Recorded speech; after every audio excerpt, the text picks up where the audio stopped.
Bonsoir à nos internautes. Vous êtes sur les plateformes numériques du Nouveau Mouvement Populaire et nous sommes encore avec notre invité de marque, un invité qu'on ne présente plus, le président national du Nouveau Mouvement Populaire, M. Banda Kani. Et nous avons pris ce format d'habitude très sérieux, communication spéciale, pour discuter de sujets d'importance capitale. Monsieur le Président, bonsoir. Bonsoir, mon cher Mpek. Bonsoir à toute l'équipe technique qui est à pied d'œuvre pour nous mettre au niveau des standards exigibles et exigés. Et merci à tous les internautes qui ont accepté de nous accompagner jusqu'à présent. On leur doit tout ce parcours. Leur fidélité, leur engagement nous honorent, en même temps qu'ils nous obligent à beaucoup de travail, à beaucoup investi dans l'excellence pour être à la hauteur de leurs espérances. Donc, je voudrais les saluer particulièrement. Je salue tous nos abonnés qui ont commencé à s'investir dans le travail de fréquentation de toutes nos plateformes. Il faut fréquenter toutes nos plateformes parce que c'est une exigence de sécurité. Face à la censure. La censure, de très très haut niveau, nous sommes attaqués à un niveau très élevé, ce qui indique que notre discours est une menace pour tous ceux qui sont contre l'avènement d'un monde meilleur. Donc, nos abonnés et tous ceux qui croient à ce que nous faisons doivent être des militants de la sécurité de nos plateformes. Et la meilleure façon de le faire, c'est s'habituer à fréquenter désormais toutes nos plateformes pour nous permettre d'être agiles face à la censure et aux diverses attaques dont nous faisons l'objet. Nous rappelons aussi que le Nouveau Mouvement Populaire, dans ses plateformes, compte beaucoup de comptes partout. Un compte Twitter, un compte Telegram, un compte Rumble, deux comptes Facebook. Et nous sommes partout. Nous sommes partout. Et nous demandons à nos internautes de se diversifier. Tout à fait. Monsieur le Président, nous allons entrer de plein fouet parce que nous sommes là pour une information très capitale et très sérieuse. Monsieur le Président, en date du 10 mars, dans la ville de Bafoussam, la tombe d'Ernest Ouandjé, leader historique de l'UPC, a été profanée par des individus encore non identifiés jusqu'à présent. Monsieur le Président, vous êtes un héritier de la lutte de l'UPC. Qu'est-ce que cela vous fait de prime abord? C'est un double assassinat, un triple assassinat d'ailleurs, dont est victime le président Ouandjé, par les forces obscures, anti-upécistes, anti-patriotes, anti-camerounaises. C'est une grosse attaque, c'est une profanation, non seulement de la mémoire du patriotisme camerounais, mais de la mémoire de tous les hommes pris de justice. Depuis que le monde est monde, de tous ces martyrs qui ont donné leur vie pour faire du monde un endroit où il faut faire bon vivre, pour faire du monde un endroit plus meilleur que ce que nous avons. Donc le NMP condamne avec sa dernière énergie cet acte odieux, la profanation de la tombe d'un être humain, qui plus est, en plus, est un héros national, reconnu à ce titre par la nation, est un sacrilège. C'est un sacrilège. Vous comprenez ça si vous voyez la manière avec laquelle la communauté juive gère et a réussi à imposer à la mémoire de l'humanité et à toute l'humanité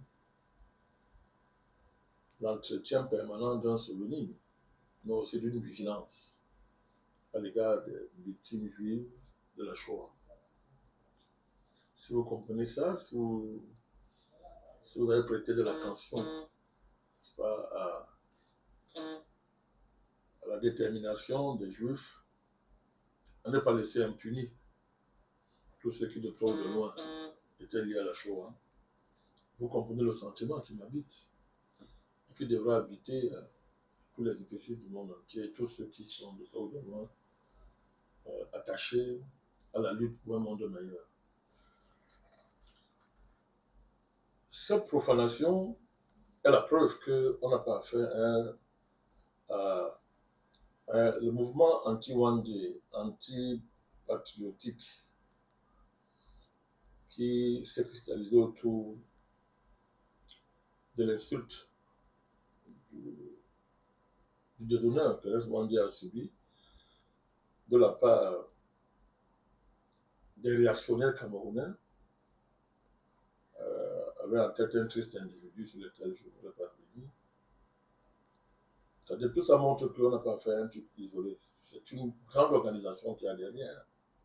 Vous êtes là même dans le cœur de notre émission. Oui. Quelle est la signification symbolique de cet acte? Au niveau symbolique, je l'ai dit, il s'agit de violer la mémoire nationale. On viole la mémoire nationale. Il s'agit de profaner la mémoire nationale, de déboulonner des héros, des mythes fondateurs de l'histoire moderne de notre pays et de la construction de notre nation. C'est comme si en France, on s'attaquait à De Gaulle, le qualifiant de bandit, si on prend le cas de la France. C'est comme si quelqu'un s'amusait, c'est comme si un Américain conscient de son statut d'Américain,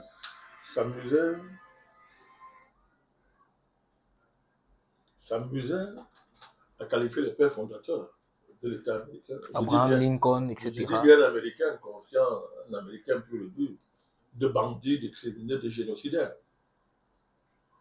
Donc dans leur cas, ils méritent de tels noms. Mais vous ne verrez pas un Américain qui est conscient de son américanité traiter ces gens-là de bandits. Donc, parce qu'il y a ce qu'on appelle la gestion de la mémoire nationale. Avec tout ce que cela comporte dans l'émergence d'un véritable sentiment national, l'émergence d'une conscience nationale, d'une conscience historique. Donc, au niveau du symbole, on a affaire à... C'est un crime totémique. Et dans le jargon, c'est ça veut dire. Quand vous tuez le symbole, ici, vous avez tué le réel. Vous avez tué le réel.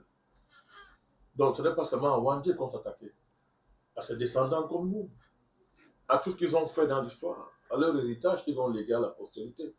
C'est même ça qu'on veut détruire, en attaquant, en désacralisant la figure de Nes Wandé, en le diabolisant, en le déshonorant. C'est ça la dimension symbolique. Alors, la véritable question de savoir à qui profite le crime. C'est ça la véritable question, Monsieur le Président. Le crime profite à celui qui est venu nous imposer une commission mixte pour trafiquer la mémoire camerounaise. Pour aller là du président français Emmanuel Macron. Appelez-le comme ça si vous voulez. Donc, c'est à lui que ça profite. Aux réactionnaires camerounais, à tout l'endocolonial camerounais qui ne veut pas, n'est-ce pas, qui ne souhaite pas que la nouvelle génération s'approprie. Vous avez parlé tout à l'heure de galaxie. Oui, j'ai lu d'abord l'endocolonial camerounais et sa périphérie. Sa périphérie constituée de soi-disant opposants, de soi-disant leaders d'opinion, etc. C'est tout ça, pas, qui ont intérêt à ce que ce crime soit fait et qu'il demeure impuni. On ne comprend pas ça si on n'a pas bien saisi la signification du retour au premier plan du panafricanisme et ses résultats et la peur, non seulement qu'il inflige, qu'il fait, n'est-ce pas, aux prédateurs internationaux, mais surtout à l'endocolonial local. Donc c'est tout ça. Donc le crime, on sait à qui il profite. Donc si l'État veut garder un minimum de crédibilité en la matière, il doit rapidement faire la lumière sur tout ça. Encore qu'il a réhabilité ses héros nationaux. Cette réaction mièvre de l'État, Monsieur le Président, est incompréhensible. La valeur de cette réhabilitation est à l'épreuve là. Et à l'épreuve, il faut que l'État fasse la lumière sur tout ça, que les profanateurs soient identifiés et arrêtés. Si l'État veut avoir un minimum de crédibilité, quant à sa volonté, assumée ou pas, d'incarner la nation, d'être en phase avec l'histoire du pays. Si nous parlons de mouvements historiques, l'histoire, on n'est pas au niveau ici de ressentiment villageois, de ressentiment tribal, on parle de l'histoire. Et l'UPC est le mouvement historique de notre pays. En disant, c'est l'âme immortelle du Camerounais, on n'y peut rien. C'est un fait, on n'y peut rien. Donc, si l'État veut garder un minimum de crédibilité, si on veut donner du sens à la parole présidentielle en la matière, il faut que l'État retrouve rapidement les profanateurs et qu'ils répondent de leurs actes. Et deuxièmement, que l'État lutte réellement, lutte contre les tribalisateurs, ceux qui, n'est-ce pas, non seulement violent la loi en profanant les figures réhabilitées et élever la dignité de grandes figures nationales, mais aussi, n'est-ce pas, que l'État applique ses propres lois telles qu'il les a consacrées, les législateurs l'ont consacré en ce qui concerne la répression du tribalisme, etc. Donc c'est tout ça qui est au cœur de cette affaire. Monsieur le Président, sans faire un procès C'est une affaire évidemment d'intention, politique. Hein. oui, sans faire un procès d'intention à l'État, est-ce que l'État ne serait pas en train d'encourager ça de manière tacite? Si, moi je donne ma position claire. Depuis que cette affaire a commencé, ma position est claire, l'État refuse d'appliquer ses propres lois. Les tribalistes sont connus, ils sont impunis, on ne les touche pas. Pour quelle fin? Mais pour des fins, je te vous dis, pour des fins politiques? Bien sûr, bien sûr. On est dans une campagne, on est à la veille d'une élection présidentielle. L'État joue sur la corde la plus sensible, à savoir être le garant de soi-disant minorités qui seraient menacées par les suprématismes qu'on voit ici et là. Et ça permet, n'est-ce pas, à ces gens de gagner sans convaincre, qui n'ont pas une vraie discussion politique digne d'une élection présidentielle, etc. Donc, à très peu de frais, l'État a réglé la question de l'élection présidentielle. Mais c'est jouer avec le feu. Parce que cette accumulation, l'accumulation de... Frustration. Oui, bien sûr, c'est-à-dire que des frustrations, l'accumulation des larves tribalistes font du Cameroun un volcan qui peut exploser un jour. C'est pas ça l'héritage que le président Biya voudrait léguer au Camerounais. Ce n'est pas ça, si j'ai bien compris, la raison d'être de sa politique. Donc on voit tout ça là, c'est ahurissant ce qu'on voit. On a vu dire que c'est l'État qui organise même tout ça. Que l'État est l'organisateur de tout ça. C'est incroyable. Donc si l'État veut retrouver un minimum de crédibilité, qu'il applique ses propres lois en la matière, qu'il montre que la réhabilitation n'était pas une phase, un acte artificiel. Que deuxièmement, que le président s'assure que ce qu'il dit est compris par ses collaborateurs, est compris par ceux avec qui il travaille. Et appliqué. Et appliqué, c'est ça qu'il s'agit. Donc ça ne fait pas honneur à notre pays. Ça ne fait pas du tout honneur à notre pays. C'est d'autant plus grave que les apprentis nazis camerounais, qui ont qualifié Wandi de bandits, le fils de Wandi fait une vidéo, je ne sais pas si vous avez vu cette vidéo, le fils de Wandi a fait une vidéo où il démontre que, il dit que le terrain de son père est volé, par une famille bien connue, la famille Kaji, est volé. C'est un acte symbolique. Il est fort, oui, il est symbolique dans le sens où il prend le contre-pied et il décrédibilise les discours tribalistes et la manière dont la question de la terre a été posée par les néo-nazis camerounais. On voit très bien qu'on a affaire à une lutte de classe. Ce n'est pas une affaire qui a d'ailleurs mis la prédation foncière intra-village, intra-communautaire, qui est passée sous silence par ces néo-nazis, par ces apprentis nazis, sous silence. Le cas de fils Wandé, qui lui dit qu'il n'a jamais parlé, qu'il après que son père les a sacrifiés pour le Cameroun, il le dit. La ressemblance avec son père est tellement frappante. Il dit que son père les a sacrifiés, que lui n'a même voulu parler, mais ne peut pas laisser qu'on vienne voler le terrain de son père. Et qui est accusé? C'est une famille bien connue. De l'establishment. Voilà, de l'establishment. Donc, ces différents rebondissements autour de la figure de Nes Wandé et maintenant autour de sa famille dévoilent le vrai visage de l'État et de cette classe politique qui est incapable d'être à la hauteur des enjeux, s'abîme, s'abaisse, se déshonore en facilitant, n'est-ce pas, l'installation d'un d'un tribalisme répugnant, honteux pour un pays comme le Cameroun, qui a cette, qui a cette diversité culturelle, qui a cette raison culturelle, n'est-ce pas, qui ne peuvent tenir que par la capacité, n'est-ce pas, à, à construire un vivre ensemble euh, qui est impossible sans le dépassement tribal, qui a déjà été réalisé dans notre pays par le mouvement historique de l'UPC, mais par les mariages mixtes, par les brassage interethniques, etc. On ne comprend pas pourquoi les élites ne peuvent pas suivre ce mouvement. Vous avez dit que on comprend quand on se rappelle qu'on a fait un endocolon. Notre avenir, c'est l'universalité. C'est l'universalité, c'est le dépassement tribal. Nos villages, nos tribus sont notre passé. Mais notre avenir, c'est le dépassement tribal, c'est le Cameroun, c'est l'Afrique, c'est le monde. Mais bon, on comprend tout ça quand on connaît la nature de l'endocolonial camerounais. Il est fondamentalement réactionnaire. Fondamentalement réactionnaire. Monsieur le Président, nous arrivons là au thème de notre émission. Quel est votre mot de fin? Non, vive Nelson Mandela. La figure de Wandé est... On ne peut pas le déshonorer. On ne peut pas rabaisser la figure de Wandé et les pères fondateurs du Cameroun. Ce sont les véritables pères fondateurs de notre nation. Je vous ai dit que ça... Je vous rappelle, je vous ai dit, je pense que vous allez exploiter cette sortie que nous avons faite sur la question. Nous avons dit que le régime politique actuel, comme le régime précédent, souffrait d'une véritable crise de légitimité historique. Nous avons dit ça. Bon, c'est toutes des maladies politiques et historiques produisent ce type d'effets. Les effets comme ça, la réaction. On n'aime pas le tribalisme où il n'existe pas, on le vivifie, pour empêcher tout discours national digne de ce nom, pour empêcher la consolidation, la transmission de la conscience historique, qui est la seule capable de faire émerger une nation, etc.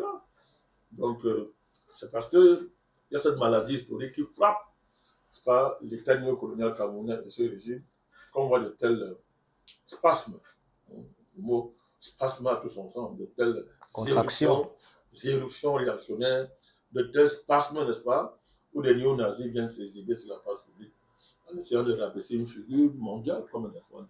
Où il y avait Wandé, Boumier, appartiennent au panthéon de l'histoire universelle. Ils ont des effigies dans le monde entier. Vous allez en Guinée-Conakry, des lycées sont consacrés, des places publiques sont consacrées au Euro-Camerounais, vous allez partout en Algérie, partout. C'est une honte. Donc, ce n'est pas deux Tintins apprentis nazis qui vont rabaisser la figure de Wandé. Nous avons expliqué quelle est la postérité des héros camerounais.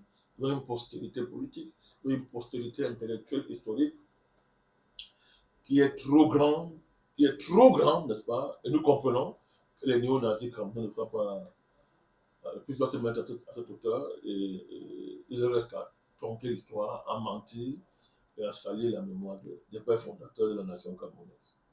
Merci, Monsieur le Président, de nous avoir accordé cet entretien exclusif sur la profanation de la tombe d'Ernest Ouandié, leader nationaliste. Vive Ernest Ouandié et vive les pères fondateurs. Vive les pères fondateurs. Vive Moumien, Osenda Afana, Abel Kingé, etc. Ils viennent de partout. Vive tous nos héros nationaux. Martin Paul Samba, Douala Mangabel, le signataire du traité Germano Douala, tous nos héros dans la région du Nord-Ouest, dans le combat des Bakpéry, pour leur terre, etc., du Sud-Ouest, etc., dans le Nord, qui sont opposés de manière héroïque à la pénétration allemande, etc. Je vous dis que le Cameroun, c'est une terre des héros. C'est une terre des héros.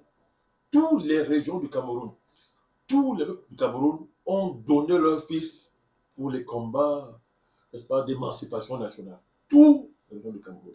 C'est pour ça que le bétisme, c'est une vision vraiment nationale. Et vous voyez très bien face à ça, ceux qui savent que non, jamais mené un combat, jamais mené un vrai combat, vous comprenez pourquoi ils sont comme ça. Pourquoi ils sont comme ça. Ils sont très nerveux, ils sont violents, ils sont impulsion ténébreuse pour le travail de l'intérieur. Nous comprenons ça. Merci, Monsieur le Président, et à très bientôt.